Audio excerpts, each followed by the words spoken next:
kita menghiasi diri kita dengan akhlak yang baik. Akhlak yang baik tidak ulah menyinggung, ngebikin orang teman, tidak boleh macam lah. Hati juga perlu untuk kita hiasi dengan akhlak yang baik. Bagaimana caranya? Hilangin dulu akhlak-akhlak yang jelek. Kalau udah dihilangin akhlak yang jelek, baru kita isi kemudian dengan akhlak-akhlak.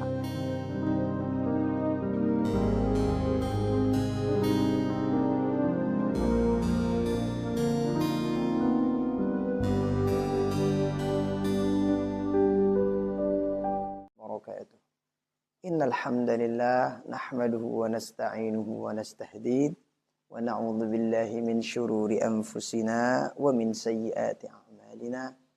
May yahdihillahu fala mudilla lahu wa may yudlilhu fala hadiya lahu.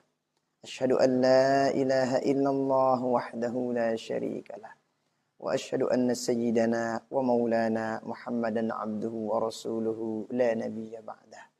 Ballagha ar-risalah wa adda al-amanah wa nasaha al-ummah wa kashafa Allahu bihi al-ghummah wa ala alihi wa ashabihi wa man da'a bi da'watihi wa sanna bi sunnatihi wa salaka tariqahu wa manhajahu ila yaumil qiyamah. Allahumma salli ala sayyidina Muhammad wa ala ali sayyidina Muhammad. Amma ba'du, para pemirsa, sahabat-sahabat sekalian yang dirahmati oleh Allah Subhanahu wa taala. Kembali pada hari ini kita bersyukur pada Allah Subhanahu wa taala. Kita masih diberikan nikmat oleh Allah. Nikmat iman, sehat, sempat. Kita bisa melakukan amaliyah, pekerjaan seharian kita. Mudah-mudahan semua itu dicatat oleh Allah sebagai amal ibadah. Dan mudah-mudahan kita semua diberikan keistiqomahan pada perbaikan dan kebaikan. Amin. Salawat beriring salam kita hadiahkan kepada baginda Rasulullah sallallahu alaihi wa alihi wasallam. Dengan ucapan Allahumma salli ala sayyidina Muhammad wa ala ali sayyidina Muhammad. Mudah-mudahan para pemirsa kita semuanya mendapatkan syafaat beliau di dunia sampai akhirat. Amin, amin, ya rabbal alamin. Para pemirsa rahimani wa rahimakumullah wa hafidhakumullah. Pada pertemuan yang sudah lewat, kita sudah membaca hadis pertama dari kitab Arba'in An-Nawawiyah, karangan Imam Nawawi. Kemudian yang kita baca ini adalah syarah dari kitab tersebut, yaitu Al-Wafi fi Syarhi Arba'in An-Nawawiyah, karangan Dr. Mustafa Dib Al-Bugha dan Dr. Mustawa dan Dr. Muhyiddin Mustawa. Pertemuan kemarin ada beberapa WA yang masuk, ada beberapa pertanyaan yang masuk dalam WA kami. Tetapi kemudian itu insya Allah akan kita jawab nanti di terakhir setelah kita membaca hadis yang nomor 2 ini. Maka pada hari ini insya Allah kita membaca hadis yang kedua dari kitab Arba'in An-Nawawiyah. Bismillahirrahmanirrahim. Bi sanadina al-muttasil ila al-imam an-Nawawi rahimahullahu ta'ala wa adama an-naf'a bi'ulumihi fid darain amin. An Umar radhiyallahu ta'ala anhu aydan qala بينما نحن جلوس عند رسول الله صلى الله عليه وسلم ذات يوم إذ طلع علينا رجل شديد بياض الثياب شديد سواد الشعر لا يرى عليه أثر السفر ولا يعرفه منا أحد حتى جلس إلى النبي صلى الله عليه وسلم. Hadis ini dari sahabat Sayyidina Umar radhiyallahu taala anhu ardhah. Beliau menjelaskan, waktu itu ketika kami sedang duduk sama baginda Rasulullah sallallahu alaihi wasallam pada suatu hari, kami duduk sama baginda Rasul. Ketika kami duduk, ternyata tiba-tiba datang seorang laki-laki. Nah, orang laki-laki ini datang, Masya Allah, pakaiannya putih, terang, cakep, luar biasa. Kemudian, ini rambutnya hitam. Tidak dilihat bagaimana kemudian orang ini dari perjalanan jauh, enggak ada kemudian kelihatan dia perjalanan jauh. Kemudian wala ya'rifuhu minna ahad. Tidak ada seorang pun yang mengetahui siapa orang ini. Jadi ini orang nih pakaiannya luar biasa. Kemudian ini orang nih Di samping pakaiannya luar biasa, ini rambut, mukanya juga cakep luar biasa. Gak ada yang mengetahui siapa ini orang. Nah, hatta jalasa ila Nabi sallallahu alaihi wasallam fa asnada rukbatayhi ila rukbatayhi wa wada'a kaffayhi ala fakhidayhi wa qala. Kemudian ini orang datang. Setelah datang, Masya Allah, ternyata duduk pas di samping baginda Rasulullah sallallahu alaihi wasallam, berdekatan sama baginda Rasul. Sampai kata Sayyidina Umar, ini nih yang datang, ini kok tiba-tiba langsung menempelin lututnya sama lutut baginda Rasul. Menaruh tangannya kepada nih fakhid. Ini nih giniannya baginda Rasulullah di pahanya baginda Rasulullah sallallahu alaihi wasallam. Kemudian waqala. Kemudian beliau nanya, "Ya Muhammad, akhbirni 'anil Islam." Wahai Muhammad, apa itu Islam? Faqala Rasulullah sallallahu alaihi wasallam, al-Islamu an tashhada an la ilaha illallah wa anna Muhammadar Rasulullah wa tuqimas shalah wa tu'tiyaz zakah wa tasuma Ramadan wa tahujjal baita in istata'ta ilaihi sabila. Dia ini orang nanya, Islam itu apa sih wahai baginda Rasulullah Muhammad? Apa itu Islam? Baginda Rasul menjawab, oh Islam itu adalah engkau tasyhada, engkau bersaksi bahwa tiada Tuhan selain Allah. Dan Muhammad itu saya, kata baginda Rasul, adalah utusan Allah. Yang kedua, engkau mendirikan salat. Ketiga, tu'tiyaz zakah, kemudian membayar zakat. Wa tasuma Ramadan, engkau puasa bulan suci Ramadan. Kemudian engkau haji apabila engkau mampu. Kemudian dia nanya, qala sadaqta. Kemudian ini orang bilang, oh benar engkau. Cakep jawaban wahai baginda Rasul. Nah, fa'ajibna lahu yas'aluhu wa yusaddiquhu. Kata Sayyidina Umar, kami bingung, heran banget. Takjub sama ini orang.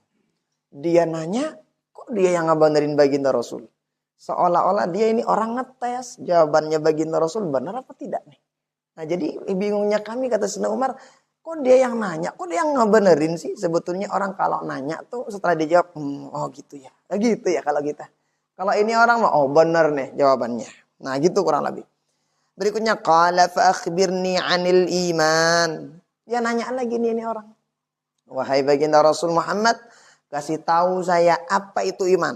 Nah, kata baginda Rasul, antu'mina billah wa malaikatihi wa kutubihi wa rusulihi wal yaumil akhir wa tu'mina bil qadari khairihi wa syarrihi. Kemudian baginda Rasul ngejawab, apa itu iman?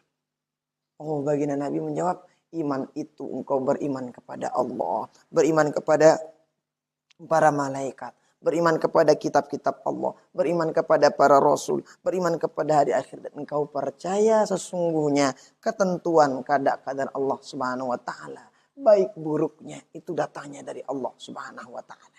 Nah, kalau kita lihat yang pertama rukun Islam, yang kedua rukun iman yang dikasih tahu kita oleh baginda Rasulullah sallallahu alaihi wasallam. Kemudian qala sadaqta, qala fa akhbirni 'anil ihsan.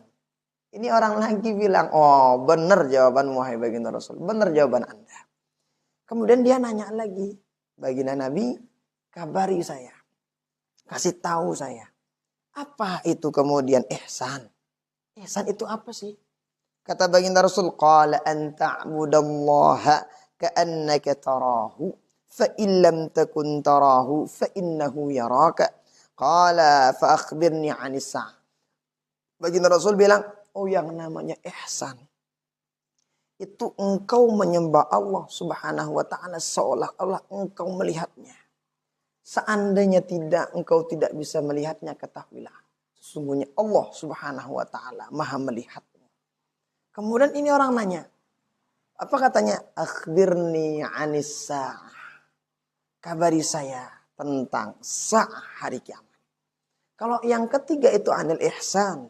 Ada yang nanti ihsan itu bisa disebut dengan tazkiyah. Ada orang yang mengatakan bagaimana cara melembutkan hati, berakhlak yang baik. Nah itu kurang lebih ihsan ini. Kemudian yang berikutnya itu akhbirni 'anis sa'ah. Kasih tahu saya apa yang dimaksudkan dan kapan, apa itu hari kiamat dan sebagainya. Kata baginda Rasul menjawab, qala mal mas'ulu anha bi'a'lama minas sa'il. Bukankah orang yang ditanya, bukan orang yang menanya ini lebih cakep jawabannya, ini lebih mengetahui daripada yang ditanya, katanya ini orang. Qala fa akhbirni an amaratiha. Oh, kalau begitu udah kabari saya. Kira-kira apa nih tanda-tanda dari hari kiamat tersebut? Kata baginda Rasul, qala anta lidal amatu rabbataha wa antara al-hufata al-'urata al-'alata ri'a asy-sya'i yatatawaluna fil bunyan thumma intalaqa falabithu maliya. Thumma qala, kata baginda Rasul, di antara ciri-ciri kemudian hari kiamat itu akan datang. Kata baginda Rasul, seorang budak melahirkan tuannya. Ini nanti banyak persepsi para ulama. Nanti akan kita lihat kira-kira apa yang kita dapatkan dari hadis ini. Nah, apa kira-kira penjelasan para ulama tentang orang-orang atau seorang budak melahirkan tuannya. Kemudian kata baginda Rasul, ini kalau kita lihat orang-orang yang notabene-nya dia kok tidak ada, tapi bisa ngebangun bangunan-bangunan yang sangat megah. Dia kalau kita lihat, oh kayaknya mohon maaf ya miskin, orang tidak ada, orang-orang yang ya miskin ke bawah lah. Tapi lihat bangunan yang dibangun. Masya Allah, megah-megah, luar biasa. Nanti kita lihat bagaimana kemudian persepsi dan penerjemahan, kemudian maksud dari apa yang dijelaskan oleh baginda Rasul ini. Kita lihat nanti pandangan para ulama. Thumma qala ya Umar, atadri manis sa'il. Setelah orang itu pergi, katanya, thumman talaq, falabithtu maliya. Setelah itu, ini orang pergi. Tadinya nanya, ternyata dia gitu. Setelah nanya, gitu. Nah, katanya setelah itu, kata baginda Rasul mengatakannya kepada Sayyidina Umar, Umar, engkau tahu enggak siapa yang datang tadi yang nanya-nanya itu? Siapa kira-kira itu? Kata Sayyidina Umar, qultu Allah wa Rasuluhu alam. Kata Sayyidina Umar, ya Allah sama engkau ya Rasulullah yang lebih mengetahui. Faqala fa innahu Jibril atakum yu'allimukum dinakum. Ketahuilah sesungguhnya yang datang tadi itu adalah malaikat Jibril. Beliau ingin mengajarkan agama kalian. Inilah agama Islam yang sesungguhnya. Nah, seolah-olah beliau mengatakan, oh ternyata Jibril pengen ngajarin engkau wahai sahabatku, wahai Umar, sungguhnya agama Islam inilah dia. Nah, begitu kurang lebih. Nah, ini nih riwayat ini diriwayatkan oleh Imam Muslim. Nah, ini juga ada dalam kitab Imam At-Tirmidzi, ada dalam kitab Abu Dawud, dalam kitab Imam An-Nasa'i dan kitab-kitab yang lain. Nah, penting untuk kita ketahui sesungguhnya ini hadis yang sangat mulia. Hadis yang mengajarkan kita apa dan bagaimana pondasi keimanan, keislaman, kemudian tazkiyah seseorang dan bagaimana menyiapkan hari akhir. Ini sungguh sangat luar biasa. Nah, kemudian bagaimana sih penting nggak hadis ini kira-kira? Nah, penting nggak hadis ini kira-kira? Oh, ternyata hadis ini sangat penting sekali. Nah, hadis ini sangat penting sekali. Qala Ibnu Daqiqil Aid. Salah seorang ulama namanya Ibnu Daqiqil Aid. Ini ada beliau makamnya di Mesir. Nah, apa kata beliau? Hada hadithun azimun ishtamala ala jami'i wadhaifil a'malil zahirah wal batinah wa ulumi syari'ati kulliha raji'a ilaihi wa mutasyaibatun minhu lima tadammanuhu min jam'ihi ilmu sunnah fahuwa kal ummu lis sunnah. Kata beliau, ini hadis sangat-sangat utama, sangat-sangat penting untuk kita pelajari dan kita fahami benar-benar. Kenapa? Kalau kita lihat, ini hadis ngajarin kita bagaimana kemudian fungsi lahir batin kita dijelaskan dalam hadis tersebut. Bagaimana ini zahir nih, bagaimana sih cara kita untuk menjaganya. Kemudian ini batin yang di dalam nih, bagaimana kira-kira cara kita untuk mensucikannya supaya jelas, supaya bersih, bisa menerima nasihat dengan baik. Itu dijelaskan di sini. Nah, ini ilmu syariat juga dijelaskan dalam hadis ini. Maka oleh karena itu kata beliau, ini hadis sangat penting banget, sangat-sangat penting. Nah, itu kurang lebih. Nah, kemudian berikutnya, fiqhul hadis wa ma yurshidu ilaih. Kira-kira apa pelajaran yang dapat kita ambil dari hadis ini? Nah, pelajaran pertama, mari kita lihat. Ketika tadi kita mendengarkan bahwa sesungguhnya ada orang datang. Ini orang datang pakaiannya sangat-sangat cakep. Wih, wajahnya juga enak dipandang, berpenampilan keren. Lihat apa yang dilakukan. Apa yang dilakukan? Bertanya tentang agama. Artinya apa? Kata para ulama. Ini kalau kita pengen ngaji, menuntut ilmu, mencari ridho Allah Ta'ala, menghadiri majelis taklim, kemudian menghadiri kajian-kajian yang ilmi yang sifatnya mendekatkan diri kita kepada Allah. Perbaiki zahir kita. Penampilan kita juga harus kita perbaiki. Tak ubahnya seperti orang ini nih. Dia datang. Penampilannya luar biasa.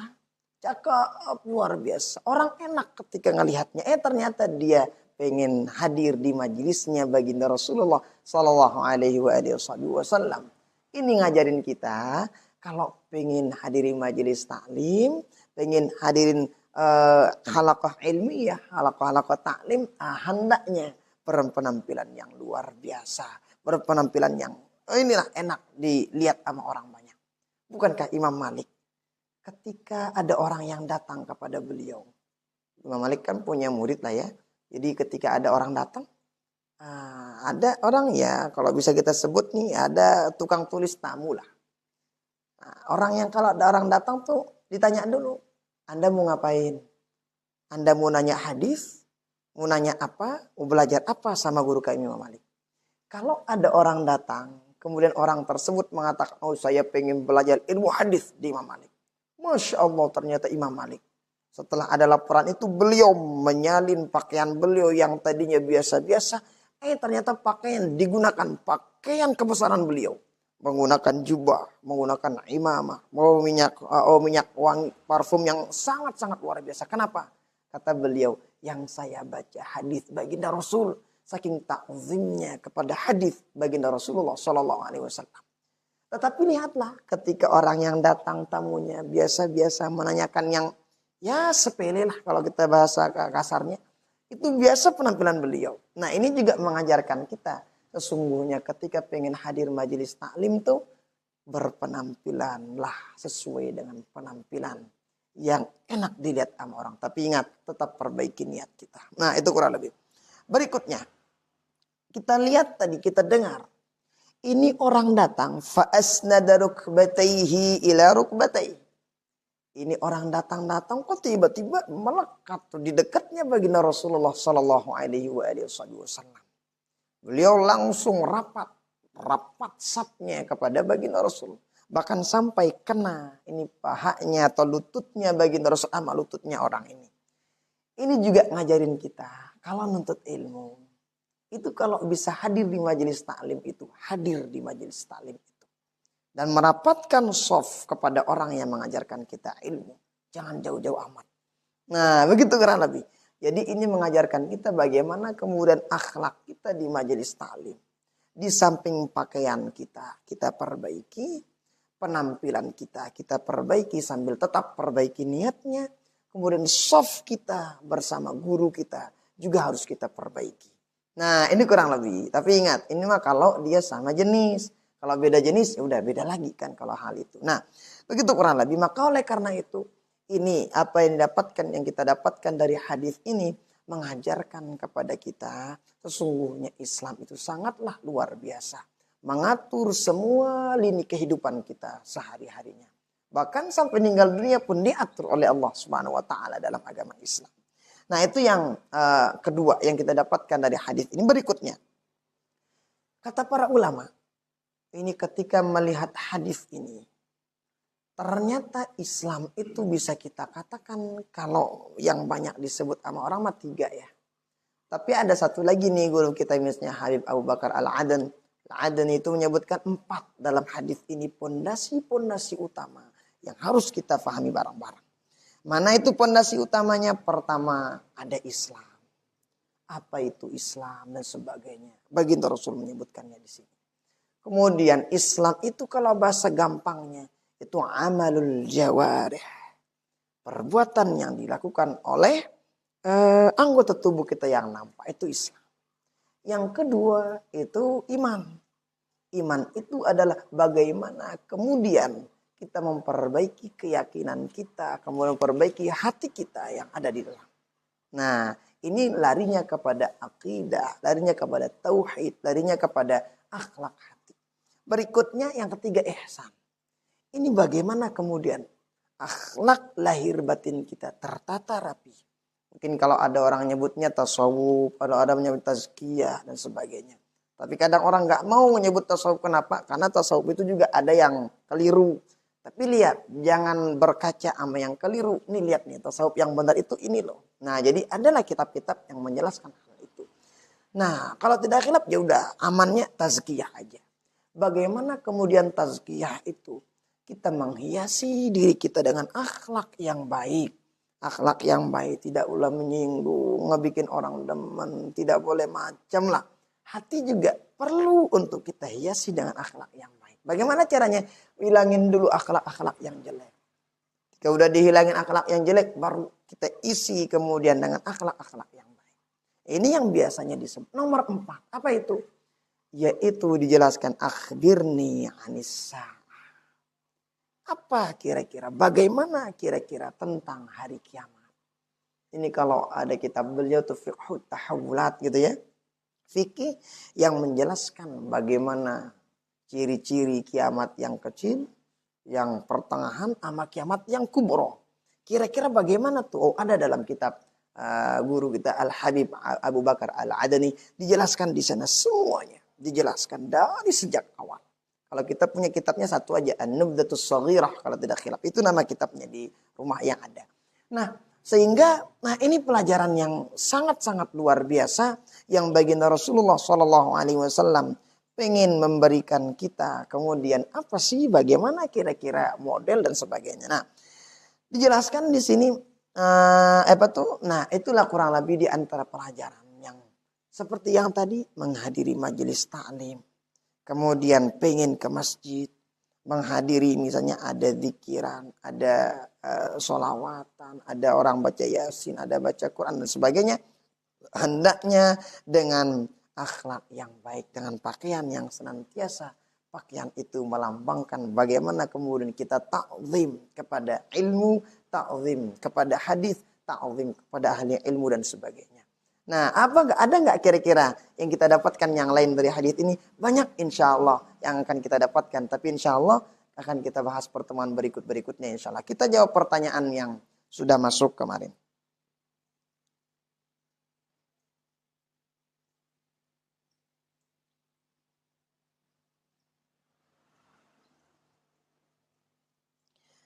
Ada pertanyaan kemarin. Ini. Kosong. Nah, ini ada pertanyaan dari ini. Bagaimana seandainya kita pergi ngaji itu niat kita banyak. Niat kita pengen doain anak, pengen ngajarin ilmu, pengen yang macam-macam. Boleh apa tidak? Ini pertanyaannya. Sedangkan nih kita kan pengennya ikhlas. Mungkin begitu kurang lebih. Nah begini. Seperti apa yang kita sudah sebutkan kemarin. Sesungguhnya ini pertanyaan tuh hadis pertama ya. Dalam kitab Al-Madkhal, Imam Ibnul Hajj dalam jilid 1 pembukaan itu beliau menjelaskan tidak apa-apa ketika menghadiri majelis ta'lim, ketika melakukan amal soleh itu tidak apa meniatkan yang banyak. Nah, seperti yang ini misalnya, kita nuntut ilmu, ngajarin ilmu, kita silaturahminya di sana, kemudian berniat untuk mendoakan anak supaya mungkin kita ngajarin Al-Quran nih, supaya anak kita jadi hafidz, hafidhah dan sebagainya. Boleh, tidak apa-apa. Lalu apakah hal itu tidak mengurangi ikhlasnya orang yang mengajar? Ataukah kadang orang yang ada pertanyaan lain lagi nih, nah jadi begitu kurang lebih ya, jadi tidak apa-apa, bahkan itu boleh. Supaya ini satu perbuatannya tapi pahalanya banyak. Nah gitu kurang lebih, tidak apa-apa dan boleh hal itu dilakukan. Nah berikutnya ada pertanyaan. Kan kita lihat tuh misalnya ada hadis. Nah berikutnya ada hadis misalnya memberitahu kita sesungguhnya orang kalau bersodakoh. Oh ternyata sodakohnya itu bakalan diganti sama Allah Subhanahu Wa Taala. dan tidak bakalan kurang sepeser pun uang yang disedekahkan. Nah, ini ada orang sekarang bersedekah. Niatnya supaya ada ganti dari apa yang disedekahkan. Apakah hal tersebut boleh dan tidak mengurangi ikhlas dari orang yang beramal? Nah, begitu kurang lebih ada orang yang bersedekah. Ah, begini. Dalam kitab Sulamut Taufiq ada yang disyarahkan oleh Imam Nawawi Al-Jawi. Nah, itu beliau menjelaskan sesungguhnya ikhlas itu dibagi menjadi 3. Ikhlas tingkatan pertama itu adalah ikhlas yang semua amal yang dilakukan hanya karena Allah Subhanahu wa taala. Hanya karena Allah, tidak ada niat yang lain. Hanya karena Allah saja. Dia sedekah karena Allah, pergi ngaji karena Allah, ngamalin amal soleh karena Allah. Tidak ada niat yang lain dalam hatinya, hanya karena Allah semata. Nah, kira-kira ini nih boleh nggak atau bisa nggak kita lakukan? Bisa. Apa sih ciri-cirinya? Oh, ciri-cirinya kata Imam Dhunnun Al-Masri dalam kitab Al-Adhkar, Imam Nawawi menyebutkan 3 ciri-ciri orang yang ikhlas kayak gini. Pertama, ciri-ciri pertama orang yang ikhlasnya luar biasa di hadapan Allah Subhanahu wa taala yang seperti ini, istiwa'ul madhi wa dhammi 'anil 'amah. Melihat, memandang seseorang sama pandangannya. Baik orang yang demen atau orang yang gak demen sama dia, dilihat sama dia. Sama dilihat. Oh yang demen, oh misalnya dia pengen sedekah nih. Orang yang demen dikasih 5.000. Orang yang gak demen dikasih 5.000 sama. Tidak ada yang dibeda-bedakan. Nah ini yang pertama. Kedua, itu tuh nisyanul amali fil amal. Tidak pernah menyebut amalnya. Dilupain. Ketika udah ngelakuin, udah lupain dah. Tidak ada yang diingat-ingat. Itu yang kedua. 3. Iqtida'u thawabil akhirah. Yang diinginkan ganjaran dari Allah Subhanahu wa taala nanti di akhirat. Nah, ikhlas pertama ini adalah tingkatan ikhlas yang paling tinggi. Ketika mendapatkan ikhlas yang pertama, ikhlas 2, ketiga bisa diraih oleh orang tersebut.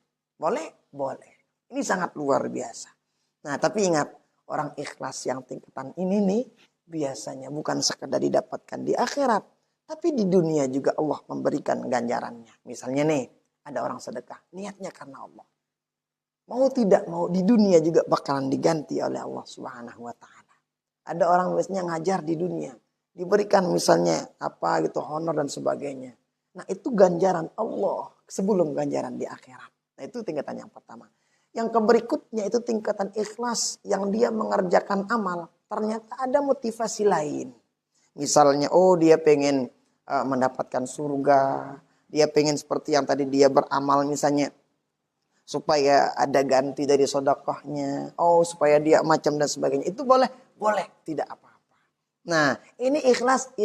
Tapi ini tingkatan yang nomor 2. Dapat pahala? Dapat insya Allah. Nah begitu kurang lebih. Jadi tetaplah kita niatkan perbuatan-perbuatan yang baik itu seraya menjaga keikhlasan kita kepada Allah Subhanahu wa taala. Nah insya Allah kita lanjutkan pada pertemuan-pertemuan berikutnya. Mudah-mudahan ada manfaatnya untuk kita semua. Hadanallahu wa iyyakum ajma'in. Wallahu ta'ala ala wa alam wa ilmuhu atamu ajal. Subhanakallahumma wa bihamdika asyhadu an la ilaha illa ant astaghfiruka wa atubu ilaik. Wallahul muwaffiq wal hadi ila sabilir rasyad. Wassalamualaikum warahmatullahi wabarakatuh.